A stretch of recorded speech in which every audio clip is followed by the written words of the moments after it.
Mapuso Iwag Festival sang Pototan Iloilo opisyal na ang ginbuksan. Kapuso Stars nakisadya sa Kahiwata. Nakatutok, John Sala. Kilalang banwa ang Pototan bilang Christmas capital of Western Visayas bangod sa matahom kang grandiosong Iwag Festival. Sa mga tuig wala na paslawan ng banwa nga mas i-level up pa ang Christmas designs. 3, 2, 1, let there be light! Sang ginpasigan ang munisipyo, plaza kag dalan sa palibot, worth it kuno paghulat sa mga tumalanaw bangod sa mas matahom kuno ang mga dekorasyon subong kumpara sa mga nagliligan nga tuig. Very fantastic. Kaganami isang ila subong nag-upgrade ang ilang ang mga lights. Very good gid. Why kami mahambal? Ang taga Marawi nga si Sara, good memories kuno ang dala sini pauli bangod sa iya Iwag experience. Super nami. Worth it gid ang among kadto dire kay layo pa kami bay. Nagdugang pa sa kasadyang matahom nga fireworks display.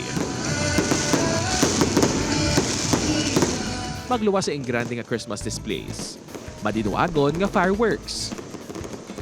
Subong nga tuig mas nangin masadya kang espesyal ang opisyal nga pagbukas ang Iwag 2025 sa pagbisita sa Kapuso Artists.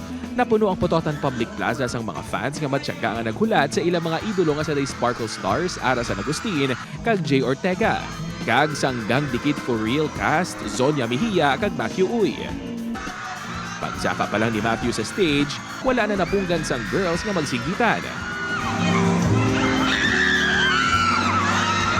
Kinkilig man syempre ang boys ang ginharanan ni Zonia ang pila ka fans on stage. Samtang, nagkanta kag nag-selfie naman si Jay sa iya fans.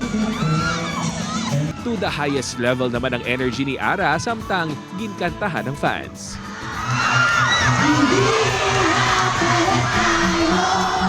Unforgettable naman kuno ang Iwag experience sa Kapuso Artists. Ako first time ko dito sa Iloilo pero na-enjoy ko talaga yung grabe, sobrang daming tao. Thank you dahil nakiselebrate sila, nakiselebrate kami. So, nabuo nila yung Iloilo experience namin. Pagluwas sa bonding sa fans, gintunan Manila kung paano ginaobra ang sikat nga delicacy sang banwa nga aripahol. Siyempre, gintilawan Manila ang ilagin himo nga aripahol. Ang saya! Madali lang siya gawin pala ha. At nung natikman namin, masarap. Saka parang nandun na yung asukal niya talaga eh. Hindi mo na kailangan ng asukal eh. Upod kay Cirilo Duque, John Sala.